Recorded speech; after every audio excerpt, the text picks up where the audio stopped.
कई बार मैंने लोगों को देखा हुआ है कि सेल्समैन की इज्जत कस्टमर नहीं करता। ओ भाई तने आखी तू ना बता ना भाई, आज सिर्फ अच्छे कपड़े पहन के टाई सूट लगा के आप प्रोफेशनल नहीं बन जाते हो। आपको अपना बिहेवियर भी मेंटेन करना पड़ेगा।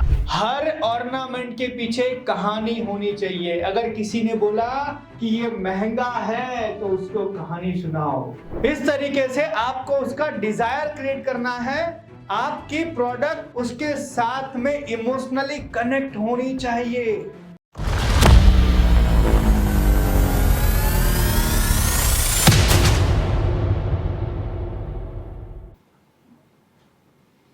जितना अच्छा दिखोगे उतने महंगे बिकोगे। हम कई बार कस्टमर के सामने इतने हल्के हो जाते हैं ना। कस्टमर बोलता है कि भाई आप प्राइस में आपू है तो आपो, नहीं तो ऊंचाई लो, और फिर आप कुछ नहीं कर पाते हो। क्यों? क्योंकि वहां पर आपका दबदबा कम हो गया। आपको कस्टमर को बेचने के लिए हम क्या सीख रहे हैं? How to sell without selling. बिना बेचे कैसे बेचे।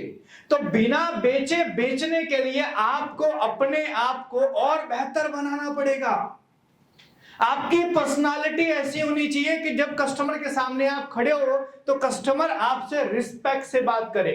कई बार मैंने लोगों को देखा हुआ है कि सेल्समैन की इज्जत कस्टमर नहीं करता। ओ भाई तने आखी तू ना बता ना भाई, आटलाમાં આપવું तो आप, नहीं तो निकलो। इस तरीके से कस्टमर आपके साथ बिहेव करता है। क्यों पता है? क्योंकि आपकी पर्सनालिटी से उसने आपको जज कर लिया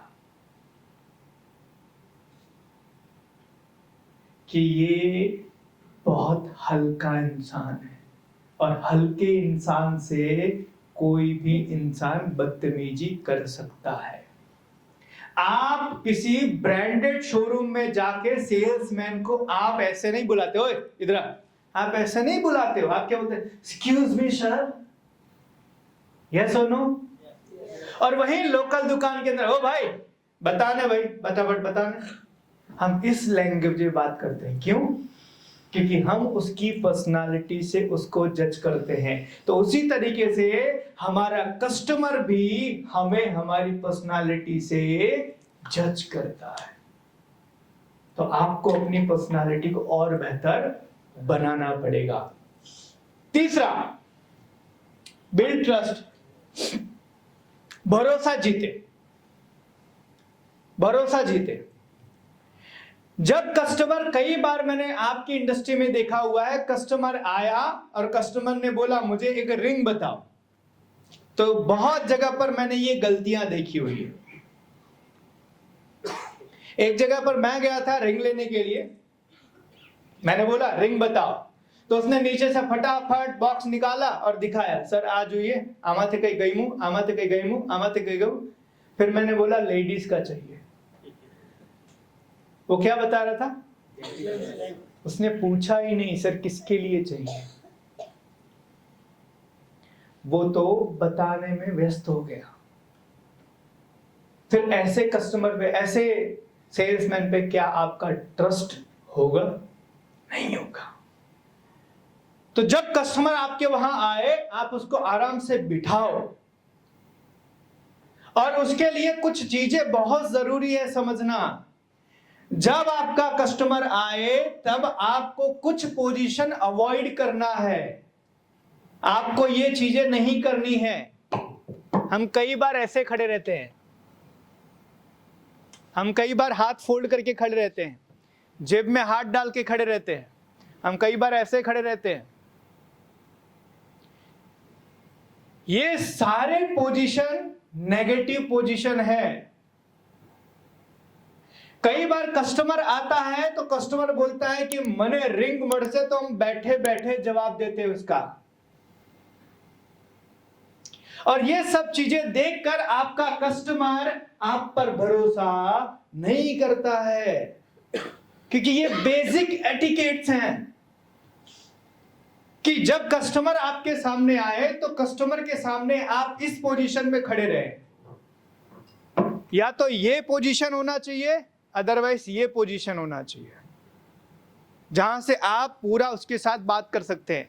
आपके पैर और आपके कंधे के बीच में सेम गैप होना चाहिए, एकदम सावधान में भी नहीं ऐसे करके और एकदम ऐसे भी नहीं।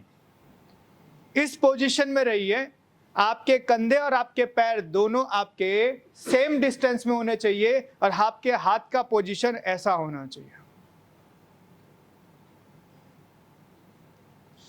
यहां से आपको बात करनी है। यह दिखाता है that you are a professional salesman. आज सिर्फ अच्छे कपड़े पहन के टाई सूट लगा के आप प्रोफेशनल नहीं बन जाते हो, आपको अपना बिहेवियर भी मेंटेन करना पड़ेगा। आपका कस्टमर जो है वो आपसे भरोसा तब करेगा जब उसको आपके अंदर कुछ अच्छी चीजें दिखेगी। तो तीसरी चीज, आपको बिना बेचे बेचने के लिए आपको ट्रस्ट दिलाना बहुत जरूरी है। और ट्रस्ट के लिए आपकी पर्सनालिटी अच्छी होनी चाहिए। कस्टमर आ रहा है तो उससे आप पूछो, सवाल पूछो कि सर क्या चाहिए आपको। वो बोल रहा है मुझे रिंग चाहिए। किसकी सर, लेडीज के लिए कि जेंट्स के लिए? गिफ्ट देना है या आपको खुद को पहनना है? ओकेशन के लिए चाहिए या रेगुलर के लिए चाहिए? डायमंड में चाहिए या प्लेन में चाहिए? आप उससे पूछो, उसका बजट जानने की कोशिश करो ताकि उसको आप सही चीजें बताओ। अच्छा मैं आपको बताऊं, एक कस्टमर अगर रिंग लेने के लिए आया है तो उसको कम से कम कितनी अंगूठी बतानी चाहिए? हेलो हेलो हेलो, कितनी अंगूठी बतानी चाहिए? हाँ, एक कस्टमर अगर रिंग लेने के लिए आया है तो कितनी रिंग बतानी चाहिए उसको? हाँ, और कोई? 4। अच्छा, और कोई? समझना इस चीज को, 3 से 5, इतने में ही आपका प्रोडक्ट बिक जाना चाहिए। अगर आप उसको डब्बे पे डब्बे बताया जा रहे हो, इसका मतलब आपको बेचना, क्योंकि जितना ज्यादा दिखाओगे उतना ज्यादा वो कंफ्यूज होगा और बाद में बोलेगा कई वांधो नहीं, हूं मारा वाइफ ने लईने आवीस પછી આપણે सिलेक्ट करसू। वो दोबारा आएगा नहीं आएगा। तो 3 से 5 अंगूठी बतानी चाहिए और 3 से 5 अंगूठी बताने के लिए पहले जानना जरूरी है कि उसको चाहिए क्या। हम क्या करते हैं, उसने बोला अंगूठी बताओ, हमने फटाफट अंगूठी बताना शुरू कर दिया उसकी रिक्वायरमेंट को जाने बिना। तो पहले उसकी रिक्वायरमेंट को समझो और उसके बाद उसको 3 से 5 अंगूठी ट्राई करवा के बिल बनवा दो। और उसके लिए आपको बिल्ड करना पड़ेगा ट्रस्ट। चौथा, स्टोरी टेलिंग बहुत जरूरी है। आपको कहानियां बताना आना चाहिए। आपको कहानियां बताना आना चाहिए, क्योंकि याद रखना हर ऑर्नामेंट के पीछे एक कहानी होनी चाहिए। अगर किसी ने बोला कि ये महंगा है तो उसको कहानी सुनाओ कि सर पिछले 2 दिन पहले की बात है, हमारे वहां एक कस्टमर आए थे, उनको मैंने यही चीज बताई। पहले उन्होंने कहा महंगा है, लेकिन जब मैंने उनको बताया कि इस प्रोडक्ट को कैसे बनाया गया है, इस प्रोडक्ट के अंदर कितनी मेहनत लगी है, इस प्रोडक्ट को पहनने के बाद आपकी पर्सनालिटी कितनी बेहतर हो जाएगी। आप जब किसी फंक्शन में, पार्टी में जाओगे तो सबकी नजर आपकी ही इस ज्वेलरी के ऊपर होगी। जब मैंने उनको बताया तब उन्होंने 1 नहीं 2 मुझे ऑर्डर दिए। और वही चीज मैं आपको बता रहा हूं। जस्ट इमेजिन कीजिए, आपने ये नेकलेस पहना और आप किसी पार्टी में गए और पार्टी के अंदर हर इंसान की नजर आपके नेकलेस पे है। हर इंसान, 4-5 लोग आए, वो पूछ रहे हैं कि ये नेकलेस बड़ी सुंदर लग रही है, आपने कहां से ली? जरा समझिए क्या फीलिंग होगी। जब आप उसको कहानियां बताते हो तो लोग इमोशनली कनेक्ट होते हैं। तो आपको स्टोरीज बताना आना चाहिए। अगर आपको बिना बेचे बेचना है तो आपको सेल्स में स्टोरीज बताना आना चाहिए। याद रखना, पुराने तरीके और पुरानी चीजें बहुत ज्यादा काम की नहीं आती। वो एक पुरानी कहावत है ना, ओल्ड इज गोल्ड, है ना, पुरानी इसका। आज मैं कहता हूं ओल्ड इज भंगार। पुराने तौर तरीके अब खत्म हो गए। अब पुराने तौर तरीके से कोई इंप्रेस नहीं होता। अब पुराने तौर तरीके से आज के समय में कोई भी धंधा नहीं करता। आपको नए तौर तरीके सीखने पड़ेंगे और आज आपको स्टोरी टेलिंग सीखनी पड़ेगी। आपको आपके प्रोडक्ट के पीछे की कहानी बताना आना चाहिए। तो चौथी चीज, आपको बिना बेचे बेचने के लिए स्टोरी टेलिंग आपको करनी पड़ेगी। पांचवी, क्रिएट डिजायर नॉट प्रेशर। समझना इस चीज को।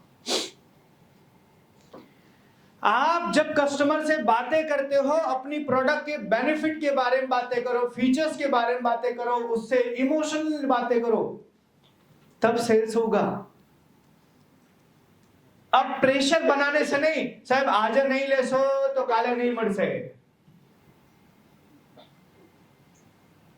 अब वो नहीं चलता।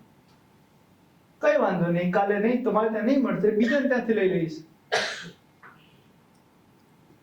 क्योंकि मार्केट में उसके पास कम ऑप्शन तो है नहीं, बहुत ऑप्शन है, तो आपके वहां से नहीं मिलेगा, कहीं और से मिल जाएगा।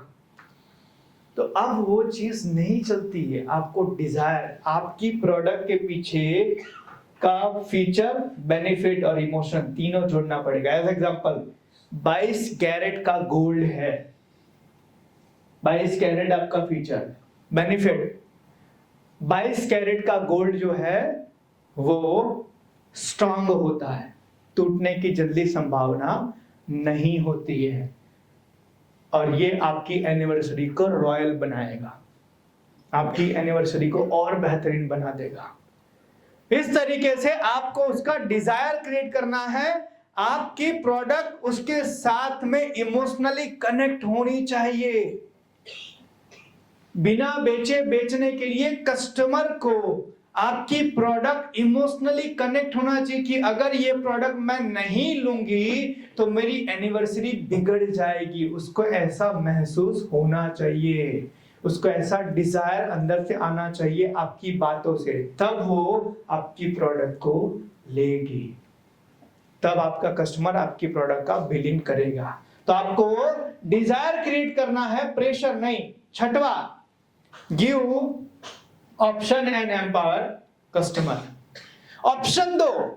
अगर एक डिजाइन उनको पसंद नहीं आया तो 2-3 डिजाइन और बताओ आप, लेकिन ज्यादा नहीं, क्योंकि ज्यादा बताओगे तो कंफ्यूज क्रिएट होगा और कंफ्यूजन में वो बिल नहीं बनाएगा।